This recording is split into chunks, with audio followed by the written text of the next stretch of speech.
마음을 걷는 시간, 마음 산책. 30 넘은 자식한테 지금도 이건 이렇게 해라, 저건 왜 그러냐. 잔소리하고 계신가요? 예전엔 잘 따르던 아이가 요즘은 연락도 잘 안 오고 마주 앉으면 말끝마다 부딪힌다고요? 내가 뭘 그렇게 잘못했나 싶은데 자식은 자꾸 거리를 둡니다. 그 이유, 부모가 아직도 아이 취급을 하기 때문입니다. 성인이 된 자녀는 더 이상 지시를 원하지 않습니다. 원하는 건 존중과 이해입니다. 이 영상에서는 성인 자녀와의 관계를 망치는 부모의 흔한 행동 5가지와 신뢰를 되찾는 정확한 방법 6가지를 짧고 명확하게 알려드립니다.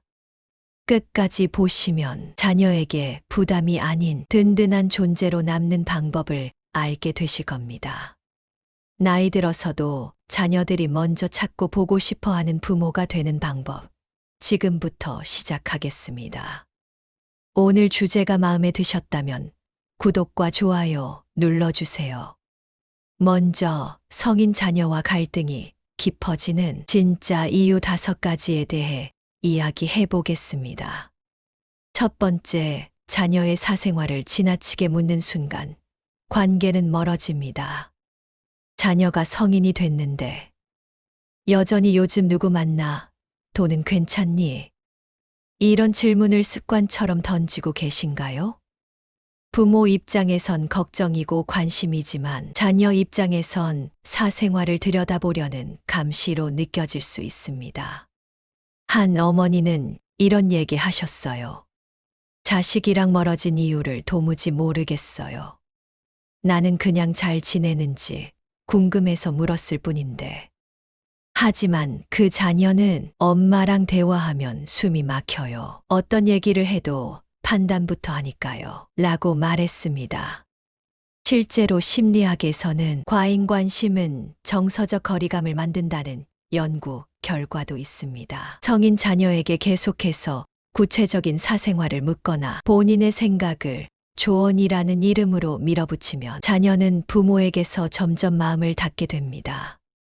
자녀는 조언보다 존중을 원합니다. 먼저 묻기 전까지는 기다려주는 것, 그리고 묻더라도 요즘 어때? 정도로 가볍게 대화를 시작하는 게 좋습니다. 말 한마디로 거리감이 생기기도 하고 말 한마디로 다시 가까워지기도 합니다. 두 번째, 자녀의 요청 없는 조언은 잔소리일 뿐입니다. 엄마는 말이야, 그럴 땐 이렇게 해야 해.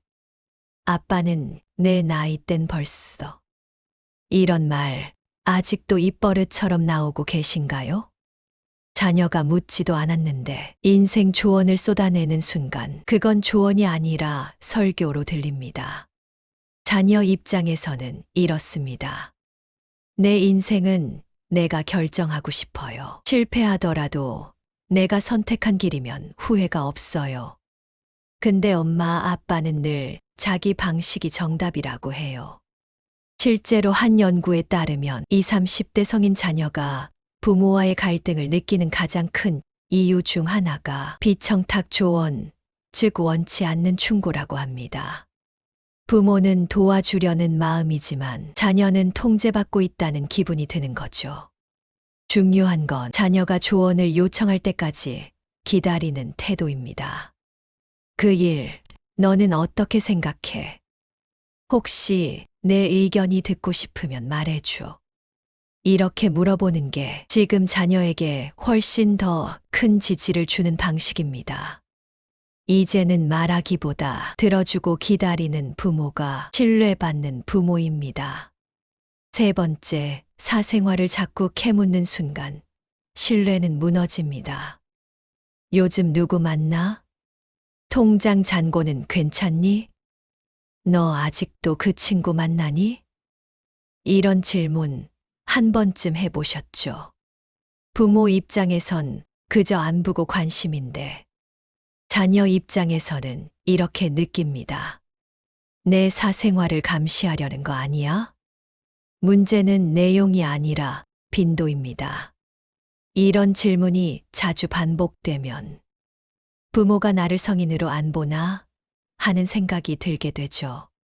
특히 연애, 인간관계, 재정 상황 같은 민감한 주제는 자녀 스스로 먼저 꺼내지 않으면 그저 피하고 싶은 대화가 됩니다. 한 연구에서도 20, 30대 자녀들이 부모와의 거리감을 느끼는 주요 요인으로 지나친 사생활 개입을 꼽았습니다. 신뢰보다 통제로 받아들인다는 거죠. 사생활을 지켜주는 건 신뢰의 시작입니다. 궁금하더라도 묻지 말고 먼저 자녀가 말해줄 때까지 기다리는 게 오히려 대화를 더 오래 이어갈 수 있는 비결입니다. 부모는 자녀의 모든 걸 다 알아야 하는 존재가 아니라 자녀가 힘들 때 믿고 찾아갈 수 있는 존재가 되어야 합니다. 네 번째, 성인 자녀에게 돈을 줄 때는 적당히 거리 조절을 해야 합니다.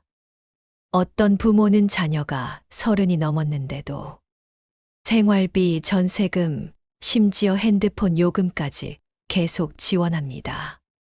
또 어떤 부모는 너 다 컸잖아. 이젠 너 몫이야 하고 단칼에 손을 뗍니다. 하지만 두 경우 모두 자녀와의 관계에 어색함과 불만을 남깁니다. 끝없이 지원하면 자녀는 부모 눈치를 보게 되고 죄책감이 쌓여요. 성인이 되어도 독립적으로 살 자신이 없어지죠.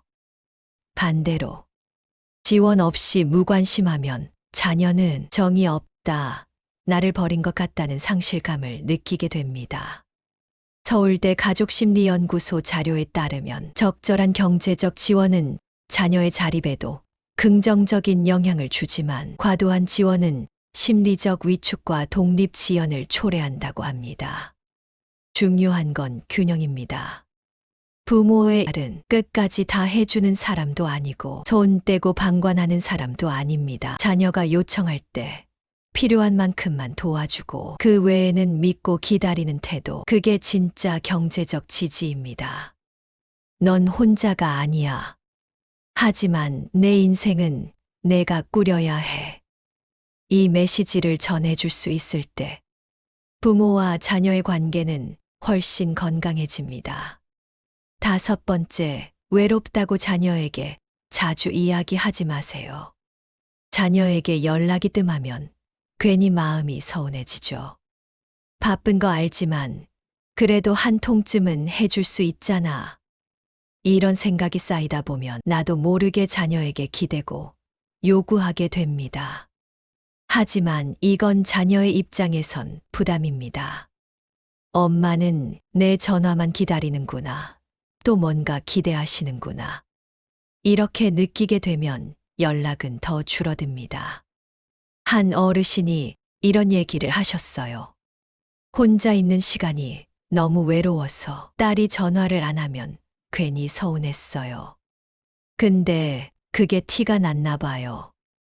딸이 점점 전화를 줄이더라고요. 이 말엔 중요한 교훈이 있어요. 내 외로움을 자녀가 해결해 주길 바라는 순간 관계가 멀어지기 시작합니다. 성인이 된 자녀와 건강한 관계를 맺고 싶다면 먼저 나 자신의 삶을 잘 꾸려야 합니다. 혼자 있는 시간이 외롭지 않은 사람, 자기 삶을 즐기고 있는 부모.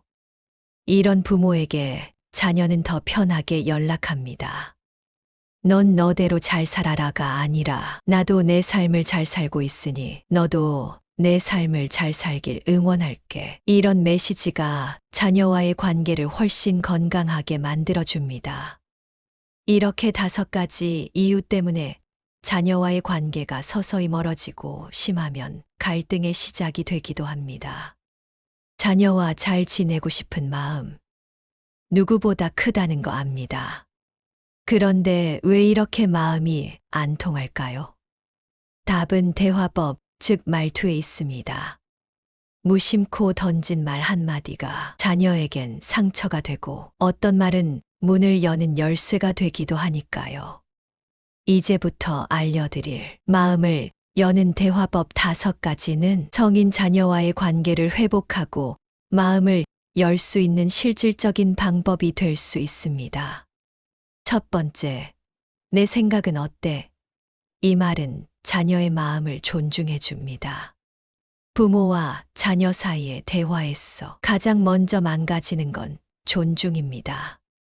자녀는 성인이 되었지만 부모는 여전히 내가 더 잘 안다는 마음으로 답을 정해놓고 말하는 경우가 많습니다.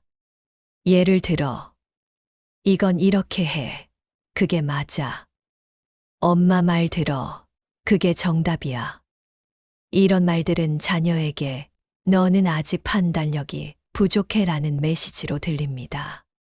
그런데 내 생각은 어때? 라고 물어보는 순간 관계의 중심이 달라집니다. 지시가 아니라 존중이 되고 통제가 아니라 신뢰가 됩니다. 미국 심리학자 토마스 고든의 부모 효율성 훈련에서는 부모가 자녀의 의견을 먼저 묻는 대화법 2, 가정 내 갈등을 줄이고 자녀의 자존감과 문제 해결 능력을 높인다고 강조합니다. 이 훈련법의 핵심은 문제 해결보다 먼저 감정과 생각을 인정하라는 것입니다. 특히 성인 자녀는 이미 자율성과 독립성을 갖고 있기 때문에 조언보다는 자기 결정권을 존중받을 때 마음이 열립니다. 내 생각은 어때? 라는 질문은 자녀에게 다음과 같은 메시지를 줍니다. 나는 내 의견을 말해도 되는 사람이구나. 엄마, 아빠는 내가 판단할 수 있다고 믿어주는구나. 이건 나를 조종하려는 게 아니라 함께 고민해보자는 거구나. 이런 느낌은 신뢰와 소통의 첫 단추가 됩니다. 그 반대의 말투는 왜 그걸 그렇게 했니? 그게 맞는 것 같아. 같은 의심과 판단의 말은 자녀의 마음을 단단히 닫게 만듭니다.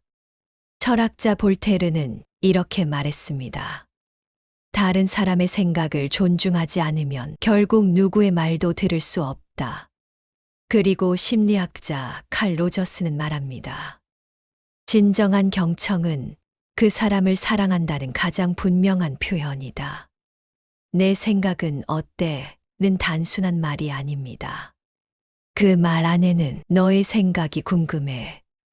너의 존재를 인정해. 내 인생은 내가 결정해도 된다고 믿어. 라는 수많은 감정이 담겨 있습니다. 성인이 된 자녀는 더 이상 조언을 필요로 하는 아이가 아니라 의견을 나눌 수 있는 상대방입니다. 내 생각은 어때? 이 한 문장은 자녀와 부모 사이의 벽을 허물고 성인 대 성인의 건강한 관계로 나아가는 가장 확실한 열쇠가 됩니다. 두 번째, 속상했겠다. 문제 해결보다 먼저 필요한 말은 마음을 알아주는 공감입니다. 부모와 자녀 사이에서 가장 자주 오해가 생기는 순간은 자녀가 힘든 이야기를 꺼냈을 때입니다. 그런데 많은 부모님들이 이렇게 반응합니다. 그러게, 왜 그렇게 했어? 그땐 참고 넘겼어야지. 엄마는 그럴 땐 이렇게 했단다. 이 말들은 선의를 담고 있어요. 하지만 자녀에게는 전혀 다르게 들립니다. 또 나를 평가하는구나. 역시 엄마는 내 얘기를 진짜로 들으려는 게 아니구나. 말해봤자 뭐하나. 그런데 여기서 이 한마디는 다릅니다.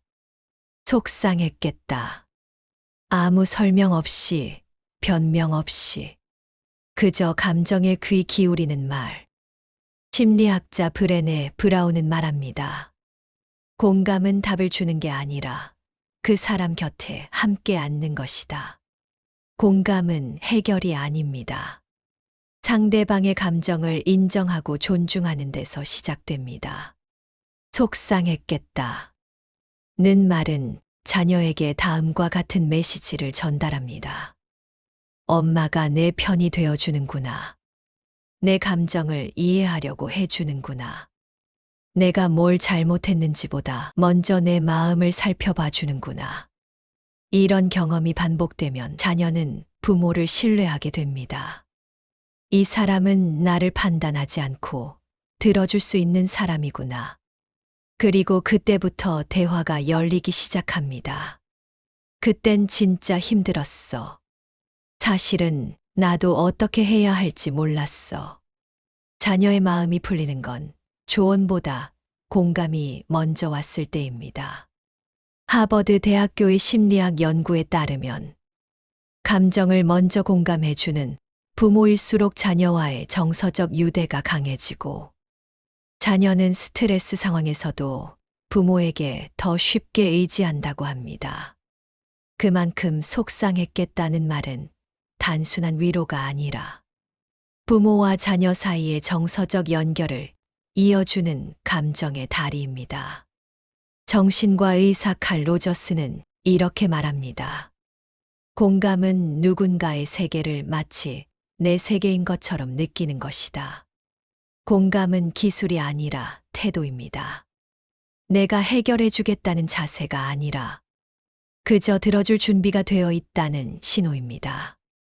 자녀가 자신의 이야기를 꺼냈을 때 지적하고 훈계하는 말보다 먼저 감정을 어루만져 주는 말. 속상했겠다. 이 한 문장은 자녀의 다친 마음을 여는 열쇠이자 부모로서 줄 수 있는 가장 따뜻한 응답입니다. 세 번째, 혹시 이거 좀 도와줄 수 있을까? 자녀에게 부탁할 땐 이렇게 말하세요. 부모가 자녀에게 무언가를 부탁할 때 의외로 자주 쓰는 말이 있습니다. 그거 해놔라. 왜 아직도 안 했어? 내가 시키기 전엔 안 해? 이런 말투는 익숙하죠. 하지만 듣는 자녀 입장에서는 명령, 지시, 압박처럼 들릴 수 있습니다. 그리고 이런 말투는 감정의 벽을 쌓게 만듭니다. 그런데 이렇게 말하면 어떨까요? 혹시 괜찮으면 이거 좀 도와줄 수 있을까? 이 한마디가 주는 인상은 완전히 다릅니다. 자녀는 이렇게 느낍니다. 아, 엄마가 나를 하나의 인격체로 대해주는구나. 이건 강요가 아니라 진짜 부탁이구나. 도와줄 여유가 있으면 도와드리고 싶다. 명령은 책임을 주지만 부탁은 관계를 만듭니다. 해줘야지라는 억지가 아니라 내가 선택해서 돕는 거야 라는 자율성이 생깁니다. 이 자율성이 자녀의 감정에 여유를 줍니다. 그래서 훨씬 더 기꺼이 자발적으로 긍정적인 마음으로 부모를 돕게 됩니다. 스탠포드 대학교의 자기결정이론에 따르면 인간은 타인의 기대보다 자신의 선택에 더 큰 동기를 느낀다고 합니다. 즉, 같은 행동이라도 하라고 해서 한 것보다 내가 선택해서 한 거지 훨씬 더 만족감을 주고 관계를 긍정적으로 이끈다는 겁니다. 말투는 단순한 겉모습이 아니라 상대방에 대한 마음가짐이 드러나는 방식입니다. 명령형 말투는 자녀에게 난 널 믿지 않아 라는 신호를 줄 수 있고 부탁형 말투는 난 너를 믿고 존중해 라는 메시지를 줍니다. 철학자 요한 볼프강 폰 괴테는 이렇게 말했습니다. 사람을 다루는 기술은 그에게 할 수 있다는 느낌을 주는 것이다. 혹시 도와줄 수 있을까?는 단순한 표현이 아닙니다. 그 말 안에는 내가 해줄 수 있을 거라 믿어. 너에게 맡기고 싶어. 너의 판단과 여유를 존중할게. 라는 따뜻한 신뢰가 담겨 있습니다. 부모는 자녀에게 늘 뭔가를 기대하게 됩니다. 하지만 그 기대를 표현하는 방식이 바뀌면 관계의 온도도 완전히 달라집니다. 이거 해놔라가 아니라 혹시 괜찮으면 이거 좀 도와줄 수 있을까? 이 한 문장은 자녀에게 부담을 주는 존재가 아니라 같이 나누고 싶은 사람이 되게 하는 작지만 결정적인 변화입니다. 네 번째, 그동안 얼마나 애썼는지 알아. 결과보다 과정을 인정하는 말을 해주세요. 자녀가 뭔가에 실패했을 때 그 순간 가장 먼저 무너지는 건 결과가 아니라 자기 자신에 대한 믿음입니다. 나는 왜 이것밖에 안 되지? 부모님도 실망했겠지. 이런 생각에 스스로를 작게 만들죠. 이럴 때 우리가 흔히 하는 말은 이렇습니다. 그래서 결국 안 됐다는 거야? 그때 내가 말했잖아. 그건 어려울 거라고. 이 말들은 의도와 상관없이 자녀의 마음을 더 무겁게 만들고 결과로만 사람을 평가받는 느낌을 줍니다. 그런데 이렇게 말하면 어떨까요? 그동안 얼마나 열심히 한 건지 엄마는 안다. 그 길이 쉽지 않았다는 것도 알지. 이 말은 단순히 위로가 아닙니다. 자녀가 자신을 다시 일으킬 수 있는 힘을 주는 말입니다. 누군가 나의 과정을 봐주고, 노력을 알아주고, 결과가 전부가 아니라고 말해줄 때, 사람은 다시 해볼 수 있다는 용기를 얻습니다. 심리학에서도 과정을 인정받는 경험은 자기 효능감을 높이는 핵심 요인 중 하나입니다. 미국 심리학자 엘버트 반두라는 말합니다. 자신이 이전에 어려운 일을 해냈다는 경험이 다음 시도에 대한 자신감을 만든다. 이 말은 결국 과정을 인정해 주는 부모가 다음 성공의 토대를 만든다는 뜻이기도 합니다. 실제로 교육 심리학에서는 칭찬의 방향을 바꾸라는 조언이 자주 나옵니다. 넌 정말 똑똑하구나 보다는 그걸 해결하려고 얼마나 고민했는지 알겠어. 이런 칭찬이 자녀의 내면에 훨씬 깊이 닿는다고 하죠. 왜냐면 똑똑함은 타고난 거지만 노력은 자기의 선택이기 때문입니다. 헬렌 켈러는 이렇게 말했습니다. 우리는 실패에서 배우고 노력에서 성장한다. 부모가 자녀에게 해줄 수 있는 최고의 말은 너 왜 그랬니가 아니라 그럼에도 불구하고 내가 얼마나 애썼는지 난 안다. 입니다. 결과는 한순간에 지나가지만 그 결과를 받아들이는 자녀의 마음은 오래 남습니다. 그 마음을 다치게 할 수도 다시 세워줄 수도 있는 건 바로 부모의 한마디입니다. 그동안 얼마나 애썼는지 알아.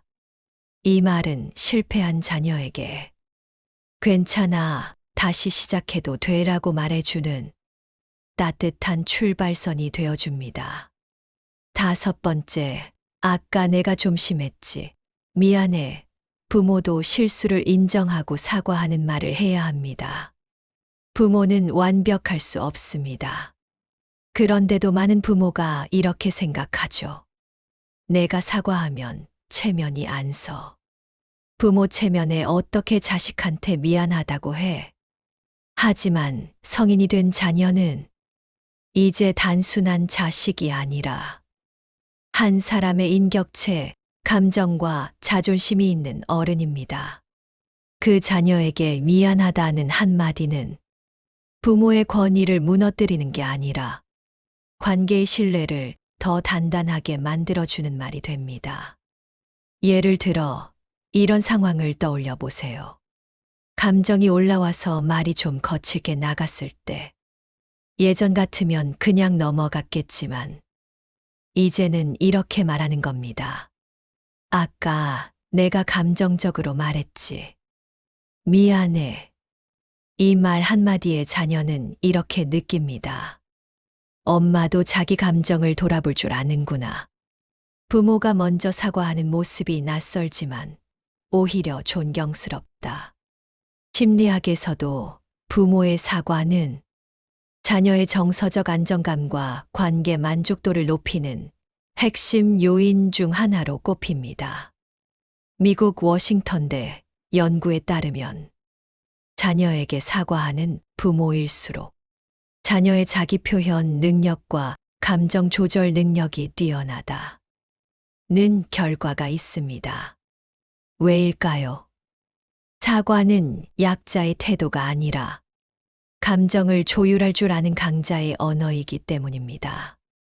자녀는 그런 부모를 통해 실수해도 괜찮다는 메시지를 배우고 그 자체로 더 건강한 인간관계를 맺을 수 있는 힘을 갖게 됩니다.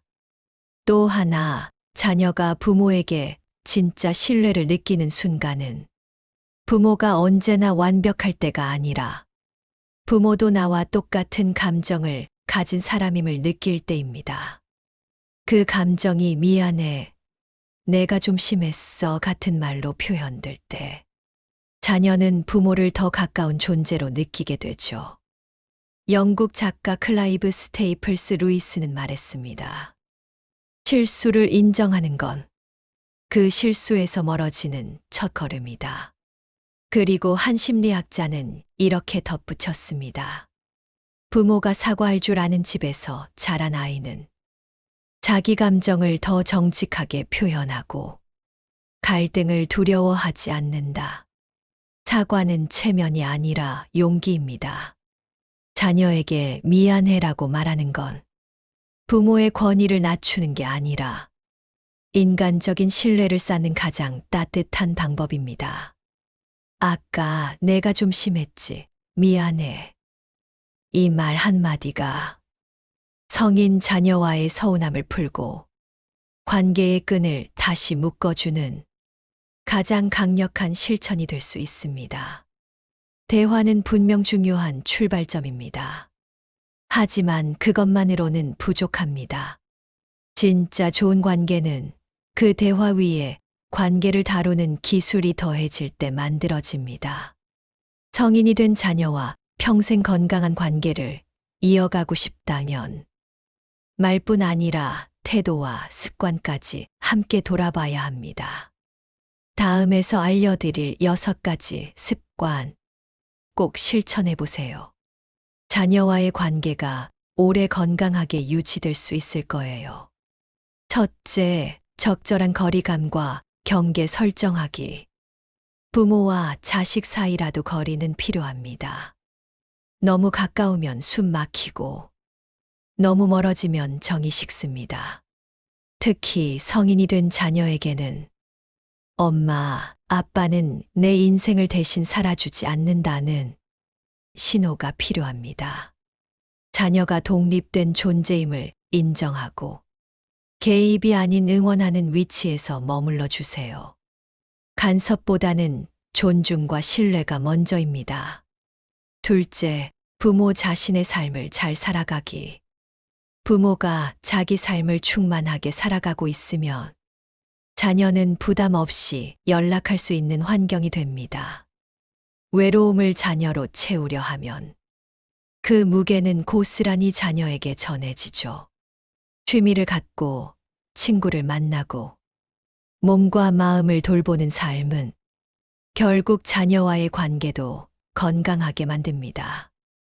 나무는 스스로 설 수 있어야 다른 나무와 조화를 이룰 수 있다. 셋째, 갈등 해결과 화해의 기술. 관계는 언제든 삐걱댈 수 있습니다. 그럴 땐 자존심보다 회복이 더 중요합니다. 내가 미안하다. 그때는 내가 잘 몰랐던 것 같아. 이런 말 한마디가 자녀의 마음을 열게 하고 끊어진 신뢰를 다시 이어줍니다. 갈등은 문제보다 감정입니다. 감정을 먼저 풀면 문제는 자연스럽게 풀립니다. 넷째, 경계해야 할 2가지 행동. 1. 자녀의 끝없는 재정 요청을 경계하세요. 자녀의 부탁을 거절하기 어려울 때가 많죠. 하지만 반복되는 재정 지원은 자녀의 자립심을 무너뜨릴 수 있습니다. 이번만 어쩔 수 없이가 쌓이면 부모와 자녀 모두 지치게 됩니다. 줄 때는 분명한 기준과 계획을 함께 주어야 합니다. 2. 자녀의 감정적 요구에 휘둘리지 않아야 합니다. 엄마가 이렇게 해줬잖아. 아빠는 항상 나만 안 도와줘. 이런 말들에 마음이 약해질 수 있지만 자녀의 감정에 끌려다니지 않는 태도가 필요합니다. 내 감정은 내가, 자녀의 감정은 자녀가 책임지도록 해야 관계가 성숙해집니다. 다섯째, 공통의 관심사 만들기. 같은 걸 좋아하고 같은 시간에 웃을 수 있는 경험은 생각보다 큰 힘이 됩니다. 영화, 등산, 요리, 책, 운동. 자녀가 좋아하는 걸 나도 시도해보고 서툴러도 같이 하다 보면 말로는 못하던 이야기들이 자연스럽게 오가게 됩니다. 여섯째, 정기적인 대화 시간 갖기기. 매일은 아니어도 정기적으로 서로 안부를 주고받는 시간을 갖는 게 중요합니다. 요즘 어떻게 지내? 뭐 특별한 일 없었어. 이 짧은 대화들이 쌓여 자녀에게 마음 붙일 곳을 만들어줍니다.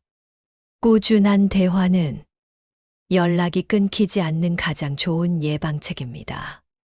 오늘 영상 보시면서 아, 나도 이런 말 자주 했었는데 하고 떠오른 장면이 있으셨나요? 또는 성인, 자녀와의 관계에서 어떤 점이 가장 어렵게 느껴지시나요? 여러분의 경험과 생각을 댓글로 나눠주세요. 같은 고민을 가진 많은 부모님들에게 큰 도움이 될 수 있습니다. 여러분의 이야기를 기다리고 있을게요. 지금까지 시청해 주셔서 감사합니다.